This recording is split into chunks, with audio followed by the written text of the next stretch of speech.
I'm back. All right, let's keep going. We're on page 146. Well, it isn't a family reunion without some drama. This isn't drama. Forgetting to invite Bellicose to a wedding, that's drama. Well, I turn and I see What's-His-Face Flatfoot skulking about with a magnifying glass. I, for one, am glad he's on the case. He was very helpful when I lost my Pekingese Buttercup. He found it? No, but he found me another one, which was much sweeter temper than the one that went missing. The three investigators caught snatches of conversation as they headed to the kitchen. Cook had sent them to check on Maelstrom, which sounded ominous. As soon as they were unobserved, Irf elbowed Shenanigan. Psst, I got something for you. They pulled from the depths of their jumper a small green book, very old and bound in leather. You didn't miss much, by the way, they said casually. Thespian forgot his lines 5 times and had to read from the script for most of it. Then the scenery fell on his head. Shenanigan looked at the book. The Tragical Tale of Gramercy and Vile, a cantrip by Cantrip Swift. Shenanigan grabbed Irf by the shoulders. Irf looked alarmed until they saw Shenanigan's manic grin. Irf, she said, you are brilliant. Irf shrugged. Well, you seem so upset about missing the performance, and I had to be there anyway, or Gran would have had a conniption. What's that? Not sure, but it sounds painful. I stuck around, and while Thespian was taking his bows, I just sort of took the book. They looked abashed. I've never stolen anything before. Gran would probably say that you're a bad influence. The thought made Shenanigan quite proud. She opened the book. The first page read, Prologue. Gather ye close, and lest we lose our heads in fumbling for ill fortune ill begot. We first speak in dishonor of the dead, our fortune's fool, our old familial rot, of violence and vile deeds, and of vile's deeds. When he in envy for a shilling's lack hacked off the branches of our family tree and buried the hatchet in his brother's back. Good kin on blood, I beg you, keep our ways. Be rich in kindness and be rich in kind. Mark well the well-marked meaning of our days, and each reunion riches shall you find. But as you seek your pocket full of crowns, recall the poor man floats, the rich man drowns. Too late, and with a sinking feeling, Shenanigan realized 2 things. First, that Cantrip had been alive in the 1600s, and people talked differently then. And second, she'd been obsessed with Shakespeare. Is the whole thing like this? She asked, dismayed. Afraid so, sorry. Shenanigan groaned. The play could be full of clues, and she wouldn't have a hope of understanding them. She read the prologue over and over on the way to the kitchen, trusting her feet to navigate for her. Felicity and one of the twins were sitting at the scarred table when they stumbled down the steps. Behind them bustled Uncle Maelstrom, his stormy hair swept beneath a bandana, and Cook's apron tied around his waist. Flora and Fauna slid over a plate of biscuits. Her nails were cut. Flora or Fauna. Her nails were cut short, not chewed. Fauna, then. She had Felicity's sketchbook open in front of her. I'm serious, Felicity, she was saying. You have real, rare talent. While Atrocious had been teasing Felicity when she had said this, Fauna clearly meant it. Shenanigan, tickle. I might have a little bit of my protein shake here. It's blueberry. Can you see the purple? Oops. Grammy's making a mess. Okay. Let's keep going. Now I lost my place. Grammy. Shenanigan ate her biscuits and watched Fauna exclaim over Felicity's work. She asked about her design influences and inspiration. She listened attentively as Felicity shyly admitted her desire to study in Paris. I wonder if that's where Daisy gets her clothes, sighed Felicity. The dress she was wearing yesterday was so chic. I don't think I could pull it off, though. Oh, I refuse to hear that kind of talk, said Fauna. You can wear whatever you want, and you'll look beautiful doing it. Shenanigan hoped that whatever Flora was up to, Fauna wasn't part of it. She also hoped that one day Felicity would learn there was a difference between well-dressed and well-intentioned. It was maybe time to address the elephant in the room, which was wearing an apron and shaped like Uncle Maelstrom. You might be surprised to learn, said Maelstrom with the air of someone imparting precious knowledge, that I was an executive chef on the Drunken Noodle when I was younger. Really? What was your signature dish? Asked Earth cautiously. Seagull surprise, he said. Food was scarce, but there were always plenty of seagulls about. Not in our kitchen, though, Uncle. Well, there's chicken. And what is chicken if not the seagull of the land? Now, the first thing we need is gunpowder and lots of it. Felicity jumped in. Cook and I prepared a lot of dishes already. They'll be in the freezer. Uncle Em, you don't need to do much more than heat them up. The girls and Earth headed into the frozen reaches of the walk-in freezer, which was cavernous and bigger than any of their bedrooms. They brought out a cornucopia of vegetables, ruby sides of salmon, avalanches of potatoes, and huge bowls of dashi stock from like frozen lakes. I don't know what dashi is. D-A-S-H-I. I don't know, maybe a fish? There was a lasagna as big as a table, a vat of black bean stew, dumplings the size of tennis balls, blocks of mushroom risotto, bricks of tofu, skewers of Moroccan lamb. They thought that was probably enough, but they poured a sack of rice into the old washing machine Cook had converted into a rice cooker, just to be safe.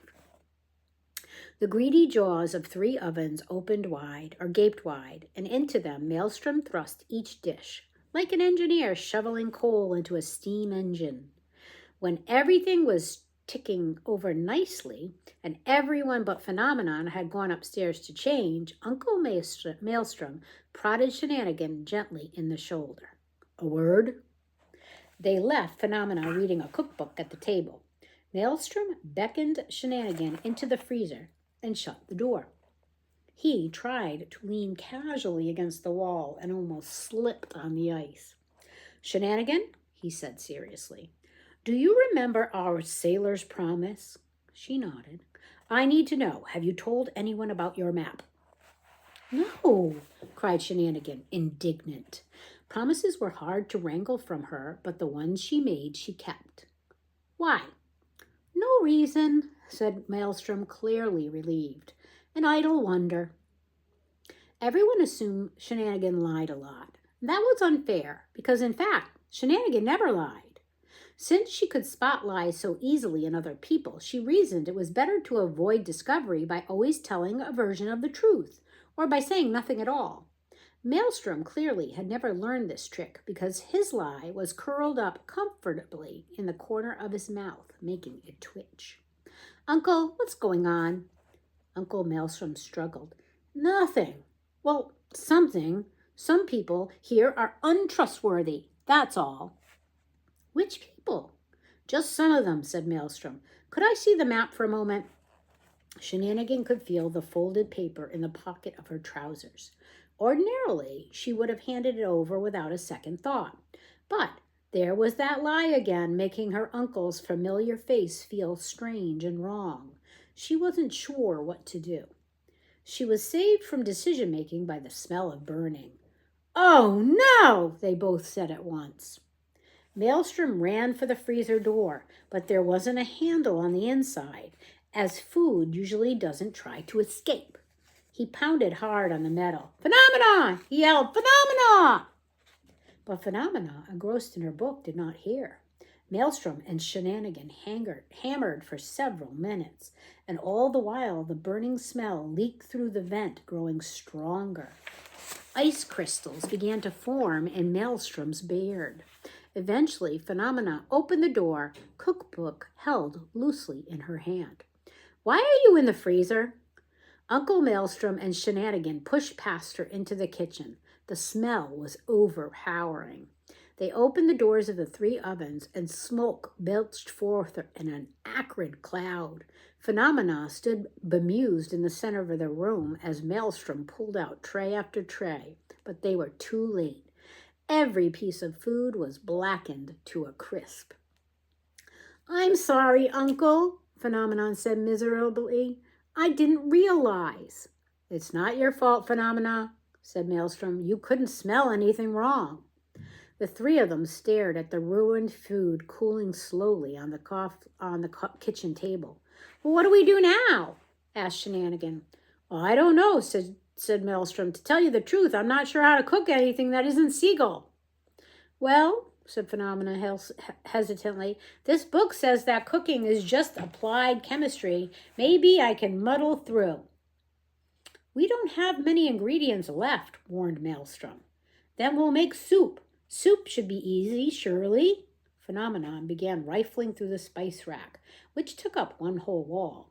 "Besides, the benefit of cooking over chemistry is that if I make a mistake, nothing should blow up."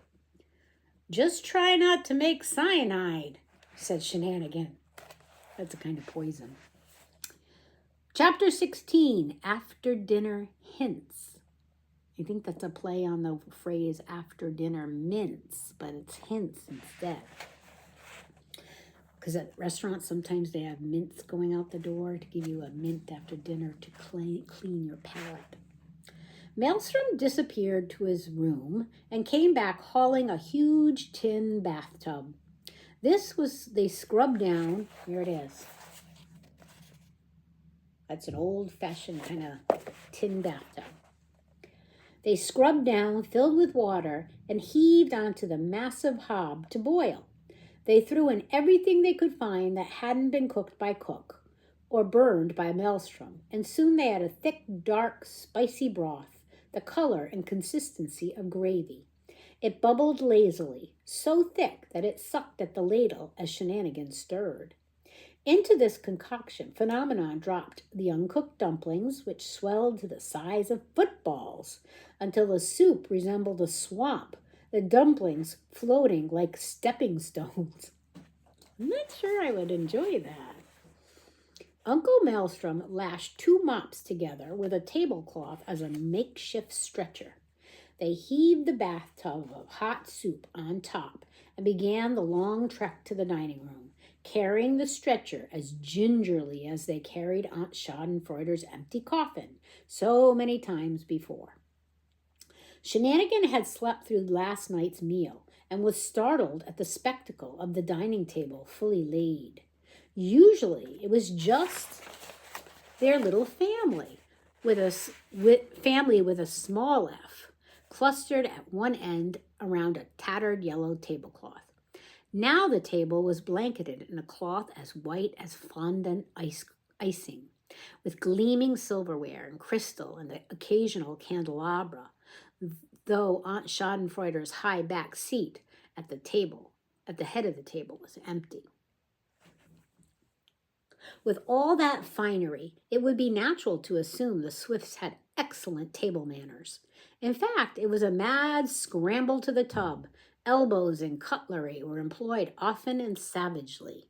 They swarmed the tub with bowls and goblets in hand, dipping them into the soup, not caring about drops or dribbles. They hoisted out dripping dumplings and plonked them onto plates, slicing them like birthday cake. Within 15 minutes, the bathtub was empty and the tablecloth completely ruined. As she mopped her plate, Shenanigan kept her ear on the conversation going around her, turning in and out as if she were flipping through radio stations. "A migraine, I'm afraid, but it does help to have a doctor as a fiancé. I do think their cook is rather rude. difficult to get staff. Somewhere in Peru, I heard. Job like that needs a can opener and a button man. Miss DeMille of the New York DeMilles. Shenanigan made herself tune in. Halfway down the table, Atrocious had occupied the seat next to Daisy. She was separated from Candor by several seats, and her fiancé looked understandably worried, fiddling with the clasp of his doctor's bag. I see your Aunt Hyacinth all the time at society functions. How wonderful that our families will soon be connected, beamed Atrocious. You've done very well for yourself with Candor. Daisy glanced along the table to her fiancé, who was clearly eavesdropping. I certainly think so. She smiled and flattered her fingers at him. Her engagement ring winked flirtatiously in the light, and Atrocious eyed it with a faint look of distaste. I must apologize for your having to deal with our musty old traditions. I imagine you think we're quite ridiculous. Atrocious gave a practiced laugh. But our family goes back a long way. You accumulate ideas over time, like plaque. Oh, all families have their own special brand of strangeness, said Daisy diplomatically, and it helped me understand Candor better, seeing where he comes from. I get why he moved to New York. Shenanigan found it eerie watching Daisy and Atrocious. Their mouths were smiling, their words were bland, but it was as if a fight was taking place. It was weaponized politeness. How kind, but still, Atrocious pressed. I hope you don't feel unwelcome, especially after what Schadenfreude said. I'd be appalled if people were being beastly toward you, talking about you behind your back, that sort of thing, treating you like a suspect. Daisy's smile remained firmly in place. She patted Atrocious's hand, and somehow it was like a slap.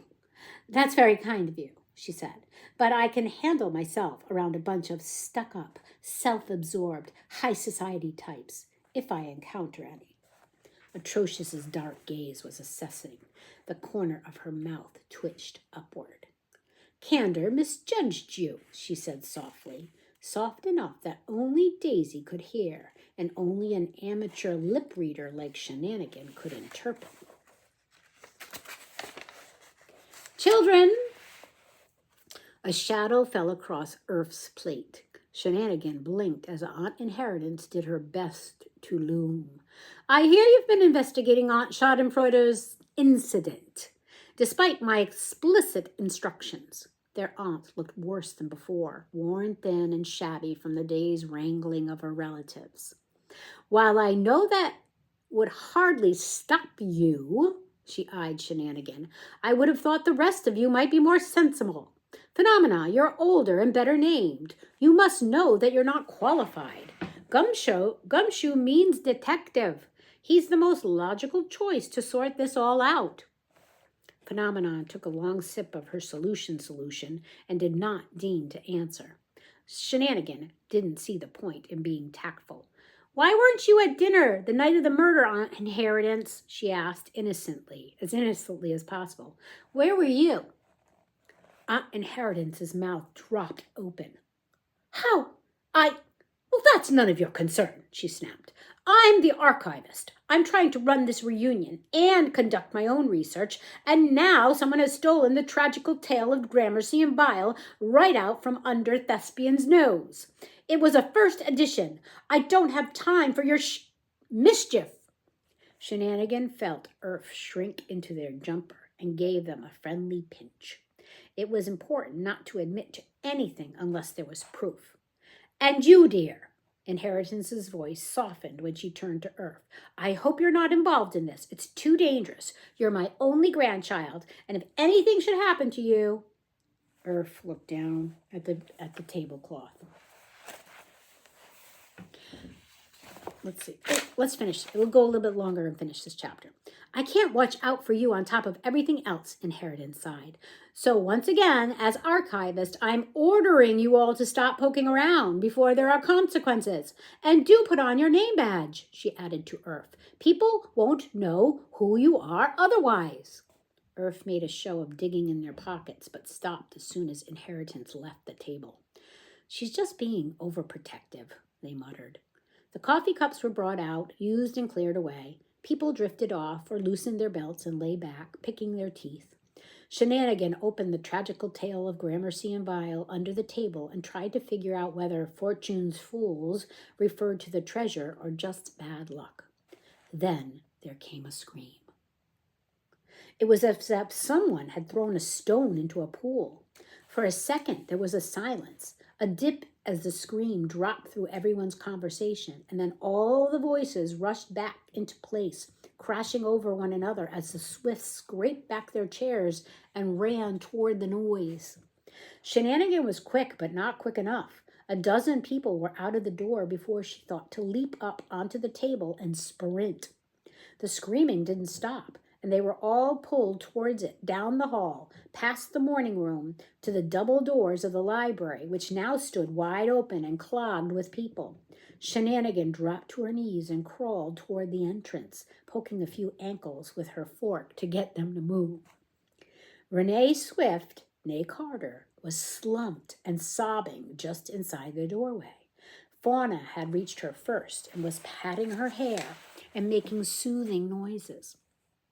Shenanigan couldn't see much further, a sliver of moon, something wet and red. Fortissimo pushed through, little Finicky cradled in his arms. "Let me through," he boomed, and then to Finicky, "Rock-a-bye, baby, on the treetop.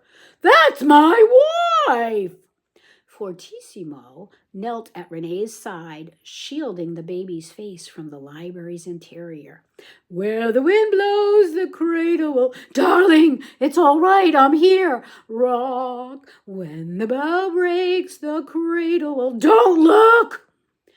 But now Shenanigan could shuffle a little to the left, and for a brief second, before Maelstrom's hand descended like a claw machine to pull her away, she could look.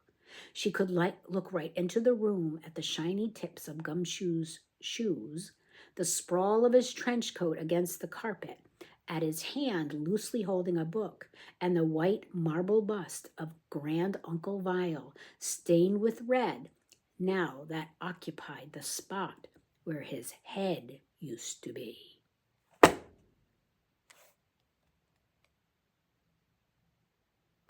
Does that mean the statue's head? Or somebody's head? We'll find out. All right. It's a very long section. It's getting intense. It's getting very intense. All right. I'm going off. I have to go to a meeting, so I have to go back to school today. So if that's all our reading for today, I'm going to send kisses, birthday kisses, of course, until we read again, my love.